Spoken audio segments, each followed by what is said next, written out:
Hello guys, welcome back to the day to day review. Devara part 1 ఈ movie చూడని వాళ్ళు ఉంటే ఈ వీడియోని చూడొద్దండి. ఎందుకంటే మీకు ఈ వీడియో చూసినా అర్థం కాదు. ఎందుకంటే దేవరా పార్ట్ 1లో మనకైతే కొన్ని ప్రశ్నలు అయితే మిగిలిపోయినాయి. వాటి గురించి ఈరోజు మాట్లాడుకునే ప్రయత్నం అయితే చేస్తాను.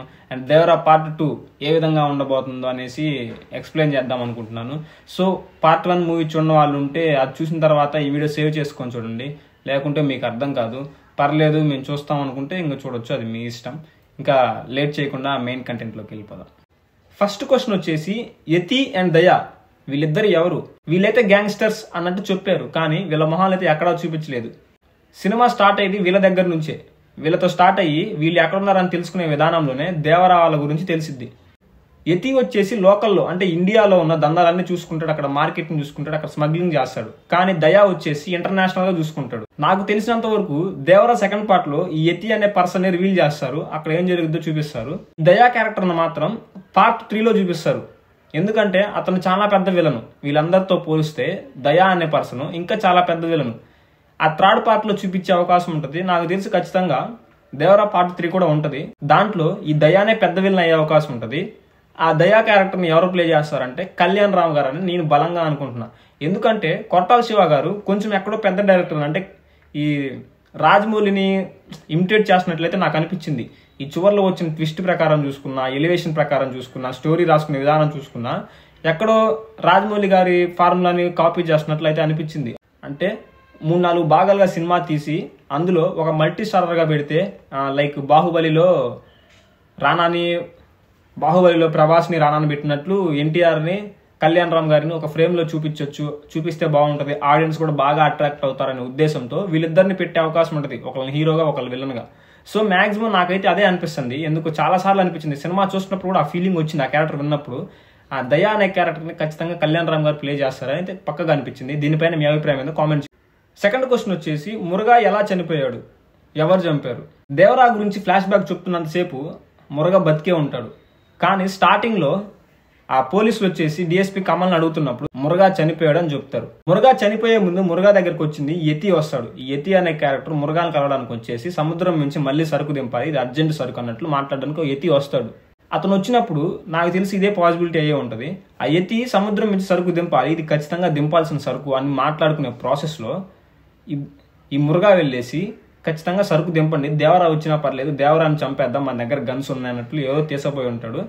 సో మళ్ళీ సరుకు దింపడం కోసం సముద్రం మీదకి వెళ్తే అక్కడ దేవరా కానీ లేకపోతే దేవరా కొడుకు వరా కానీ వీళ్ళిద్దరిలో ఎవరో ఒకళ్ళు ఖచ్చితంగా ఈ మురుగాని వీళ్ళ సైన్యాన్ని వేసేసి ఉంటాడు. ఖచ్చితంగా ఇదే జరిగే అవకాశం ఉంటుంది. థర్డ్ క్వశ్చన్ వచ్చేసి, ఈ సింగప్ప క్యారెక్టర్ ఎవరు? ప్రకాష్ రాజు నటిస్తారు ఈ క్యారెక్టర్, సింగప్ప అనే క్యారెక్టర్. ఈ క్యారెక్టర్ ఎవరు? దేవరా ఫస్ట్ టైం సరుకు తెచ్చి అక్కడ పెట్టి ఆ సరుకు అక్కడ పెట్టేసి నడుచుకుంటూ వస్తున్నప్పుడు ప్రకాష్ రాజు వైపు అట్లా చూసారు, అంటే ఈ సింగప్ప క్యారెక్టర్ వైపు అట్లా చూసినప్పుడు దేవరా తలంచుకుని వెళ్ళిపోతాడు. ఆ తల ఉంచుకునే విధానం అబ్జర్వ్ చేస్తే ఏదో సిగ్గుతో, అంటే నేను ఒక పెద్ద తప్పు చేశాను, నేను తప్పు చేస్తున్నాను, ఇంకా మా బ్రతుకులు ఇంతే, ఇంకా తప్పు అయిపోయింది అన్నట్టు తల దించుకొని వెళ్తాడు. కానీ ప్రకాష్ రాజు మాత్రం మీరు ఇంకా మారరు, మీ బ్రతుకులు ఇంతే అన్నట్లు కూడా చూస్తాడు ప్రకాష్ రాజు. దేవరానే తలదించుకునే అంత తప్పు దేవరానే తలదించుకుంటున్నాడు అంటే ఈ ప్రకాష్ రాజ్ క్యారెక్టర్ ఏమై ఉంటుంది? అక్కడ 4 ఊర్ల వాళ్ళు ఒకలాగుంటే ఈ సింగప్ప మాత్రం ఇంకో లాగుంటాడు. అంటే ఎప్పుడు ఏదో కోల్పోయినట్లు, నేను చెప్తున్నా నా మాట వింటలేదు వీళ్ళు, నేను చెప్పిన మాట పాటించట్లేదు, దీనివల్ల మన ఊర్లకి నష్టమే జరుగుతుంది తప్ప లాభాలు ఉండవు, ఇప్పుడన్నా మారండి. శ్రీకాంత్ చెల్లెలు పెళ్లి జరుగుతున్నప్పుడు కూడా ఈ పిల్ల అవసరం లేదు, అండ్ ఆయుధ పూజ అప్పుడు వీళ్ళందరూ కొట్టుకుంటుంటే ఇట్లా కొట్టుకోవడం తప్పు అన్నట్లు చెప్తున్నట్లే ఉంటుంది. ప్రతి దగ్గర కూడా ఏదో కోల్పోయిన ఏదో డిసప్పాయింటెడ్ ఫేస్ అయితే పెట్టుకొని ఉంటాడు. మరి ఈ సింగప్ప క్యారెక్టర్ ఎవరు? సెకండ్ పార్ట్లో తప్ప దీనికైతే మనకి ఏం రాసుకోలేము కూడా థియరీలు. సో సెకండ్ పార్ట్లో చూద్దాం. నెక్స్ట్ డౌట్ వచ్చేసి, దేవరా చనిపోయినట్టు చూపిస్తారు సినిమాలో. ఆ దేవరాని చంపింది దేవరా కొడుకైన వరానే చంపేశాడని చూపిస్తారు. నాకైతే దేవరా బ్రతికే ఉండడం అనిపిస్తుంది. ఎందుకో చెప్తా వినండి. ఇంటర్వెల్ ఫైట్ తర్వాత దేవరా అయితే సముద్రం మీదకి వెళ్తున్నాను, సముద్రం మీదకి వెళ్ళి దొంగతనాలు చేయడానికి ఎవరైతే వస్తారో వాళ్ళకైతే పనిష్మెంట్ ఇస్తాను, ఇక మీద నా జీవితం మొత్తం సముద్రం మీదే ఉంటాను అనేసి రాసేసి వెళ్ళిపోతాడు. కానీ యాక్చువల్గా ఏం జరిగిద్దంటే దేవరా చనిపోతాడు, ఆ చంపింది కొడుకే, వరా క్యారెక్టర్ కొడుకే అనేసి రివీల్ చేస్తారు చివర్లో. ఇంటర్వెల్ తర్వాత ఒక సీన్లో దేవరా సముద్రంకి 2 సంవత్సరాలు అయింది, ఈ 2 సంవత్సరాల్లో దేవరా ఉన్నాడో సచ్చాడో ఎవరికి తెలియదు, కొంతమంది ధైర్యం చేసి సముద్రం మీదకి వెళ్తారు, కానీ వెళ్ళిన వాళ్ళు సగం శవాలతో తిరిగి వస్తారు అనే ఒక డైలాగ్ ఉంటుంది. దేవరా చనిపోయాడు కదా, ఒకవేళ వరానే మొత్తాన్ని సముద్రాన్ని కాపలా కాస్తున్నాడు అనుకుంటే అంత చిన్న వయసులో, అంటే దేవరాని చంపినప్పుడు చిన్న వయసు, అండ్ తర్వాత ఇంకో 2 సంవత్సరాల కన్నా కానీ చిన్నగానే ఉంటాడు, మరి అంత పెద్దగా అయితే అవ్వడు. అంత చిన్న వయసులో వాళ్ళు సముద్రం మీదకి వెళ్ళిన వాళ్ళని సగం శవాలతో తీసుకొచ్చి ఒడ్డున పడేసి అంత దమ్ము అయితే ఖచ్చితంగా ఉండదు. మరి వాళ్ళని ఎవరు కొట్టారు? మరి వాళ్ళని సగం శవాలకు పంపించింది ఎవరు? ఆ సముద్రం మీద అప్పుడు కాపలాగా ఉంది ఎవరు? అండ్ ఇంకో విషయం ఏంటంటే, ఇంటర్వెల్ తర్వాత వరా దగ్గరికి కొంతమంది వచ్చేసి, అరే వరా, మీ నాయనమ్మ మీ అమ్మ వెళ్ళి ఆ చేపలు పట్టే వాళ్ళని అడుగుతా ఉన్నారు, దేవరా కనిపించారా అనేసి అడుగుతా ఉన్నారా, వెళ్ళి చూడు అంటే, అక్కడికి వెళ్ళినప్పుడు ఆయన ఏమంటాడంటే, అంటే ఆ చేపలు బట్టి ఆయన ఏమంటాడంటే, ఆ కొండ మీద మాకు మనిషి ఆనవాళ్ళు కనబడ్డాయి, అక్కడ ఎవరో వంట వండుకున్నట్టు కనిపించిందమ్మా, ఏమో దేవరానే అనుకుంటున్నాం, ఆ టైంలో అక్కడికి వెళ్ళే సాహసం అయితే ఎవరూ చేయరు ఒక దేవరా తప్ప అని చెప్తాడు ఆయన. మరి అక్కడ ఉన్న పర్సన్ ఎవరు? అక్కడ వంట చేసుకున్న పర్సన్ ఎవరు? అంటే ఈ విషయాలను ఆలోచించుకున్నట్లయితే అంటే దేవరా చిన్న వయసులో ఉన్నప్పుడు ఆ సముద్రం మీదకి వెళ్ళిన వాళ్ళని ఎవరు కుట్టి ఒడ్డుకు తెచ్చిపడేశారు, అండ్ అక్కడ కనిపించిన ఆ వంట చేసుకునే పర్సన్, ఆ నడుచుకుంటూ వెళ్ళిన పర్సన్ ఎవరు? సో ఇవన్నీ ఆలోచించుకున్నట్లయితే ఆ దేవరా క్యారెక్టర్ని, అంటే అంత పవర్ఫుల్ ఉన్న దేవరా క్యారెక్టర్ని అంత ఈజీగా చంపేసినట్టయితే చూపించరు. ఎట్లాంటి సినిమాలో కూడా అట్లాంటి సాహసం చేస్తే ఆ సినిమాని ఫ్యాన్స్ కానీ లేకపోతే సినిమా ఆడియన్స్ కానీ ఆ సినిమాని ఓస్తారు. సో అట్లా చేసే ప్రయత్నమే చేయరు. ఖచ్చితంగా దేవరాని మళ్ళీ తెచ్చే అవకాశం ఉంటుంది. ఇంకా నెక్స్ట్ క్వశ్చన్ వచ్చేసి, సెకండ్ హాఫ్లో ఆ లవ్ ట్రాక్ ఎందుకు పెట్టారు? ఆ లవ్ ట్రాక్ చాలా చండాలం, ఆ లవ్ ట్రాక్ లేకుండా ఉంటే సినిమా చాలా బాగుంది, దానివల్ల సినిమా పోయిద్ది అన్నట్లు అనుకుంటున్నారు. కాకపోతే అది పెట్టడానికి కారణం ఏంటంటే, దేవరా సెకండ్ పార్ట్లో ఈ లవ్ ట్రాక్ వల్లే కొన్ని ఇష్యూస్ అయితే వస్తాయి. ఎందుకు వస్తాయో ఇప్పుడు చెప్తా వినండి. ఆయుధ పూజ కంటే ముందు 4 పిల్లలు ఉంటారు. ఈ 4 పిల్లలు ఎవరంటే, దేవరా కొడుకు, బైరా కొడుకు, రాయప్ప కూతురు, కొండా కొడుకు, వీళ్ళు 4 ఒక కాడ కూర్చున్నప్పుడు ఒక ఫైట్ అయితే జరుగుతుంది. దేవరా కొడుక్కి బైరా కొడుక్కి ఒక ఫైట్ అయితే జరుగుతుంది. అది మనకి ఎలా కన్వే చేశారంటే, ఆయుధ పూజ కోసం ఆ తండ్రుల కోసం పిల్లలు కొట్టుకున్నట్టు చూపిస్తారు. కానీ అక్కడ వాళ్ళ ఇంటెన్షన్ ఏంటంటే తంగమ్మ కోసం, అంటే ఆ హీరోయిన్ కోసం కొట్టుకుంటారు. అది మనకి ఎట్లా అర్థమవుతుందంటే, ఆ ఫైట్ చివర్లో బైరా కొడుకు గెలిచిన తర్వాత తంగమ్మకి వెళ్ళి చూసి ఆ చూపు ఎట్లా చూస్తాడంటే, తంగమ్మ ఇది నేను, నాతో ఎవరు పెట్టినా ఇంతే, నువ్వు ఎప్పుడైనా నా దానివే అన్నట్టు చూపిస్తాడు. అండ్ సెకండ్ హాఫ్లో కూడా ఆ బైరా కొడుకు పెద్దోడైన తర్వాత నాకు తంగమ్మ అంటే ఇష్టం, తంగమ్మ వచ్చేంతవరకే ఈ సాలి కంపులు ఇవన్నీ, దాన్ని ఎట్లయినా ఒక రోజు అనుభవిస్తా అన్నట్లు మాట్లాడుతాడు. ఇంకా ఫైనల్ క్వశ్చన్ ఏంటంటే, ఇది బిగ్గెస్ట్ క్వశ్చన్, దేవరాని వరా ఎందుకు చంపాడు? ఏ ఉద్దేశంతో చంపాడు? ఎవరు చంపమంటే చంపారు? అసలు అంత చిన్న వయసులో వాళ్ళ నాన్న చంపాలన్న ఉద్దేశం ఎందుకు వచ్చింది? ఇదేది చాలా పెద్ద క్వశ్చన్. దీనికి సంబంధించి పాసిబిలిటీగా ఒక థియరీ కరెక్ట్గా రాయలేకపోతున్నారు ప్రతి ఒక్కరు, అంటే చెప్పలేకపోతున్నారు ఏం జరుగుతుంది అని.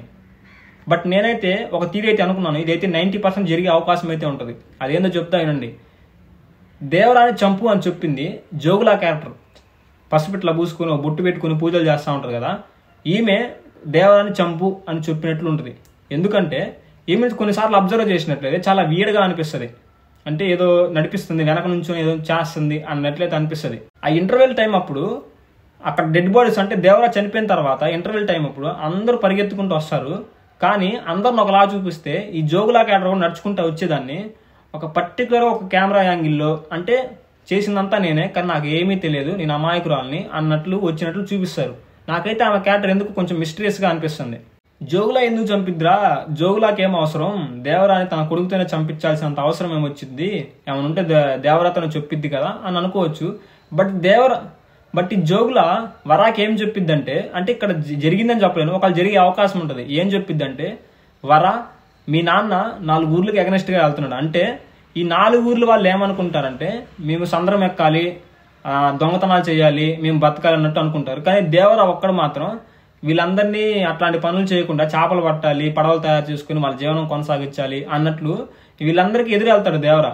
అక్కడ జోగులా చెప్పే మాట ఏంటంటే, వరా మీ నాన్న ఒక సైన్యానికి ఎదురు వెళ్తున్నాడు, దేవరా తగ్గడు, అటు ఆ సైన్యము తగ్గదు, వీళ్ళకి జరిగే ఘర్షణలో దేవరాన్ని ఏం చేయలేకపోతే కుటుంబాలను చంపేస్తారు, అంటే ఊర్లో ఉన్న కుటుంబాలను చంపడము ఇట్లాంటివి జరుగుతూ ఉంటాయి. విధ్వంసం జరిగి 4 ఊర్లు 4 శ్మశానాలాగా మారకముందే మీ నాన్న నువ్వు చంపేసి మీ నాన్న బతుకున్నట్టే డ్రామా ఆడేసి ఆ భయాన్ని వాళ్ళ గుండెల్లో నింపేస్తే అటు వాళ్ళు దొంగతనాలు చేయరు అండ్ వాళ్ళు చేపలు పట్టుకుని బతికేస్తారు అని చెప్పేసి వరాతో చెప్పి చంపించిందేమో నా అభిప్రాయం.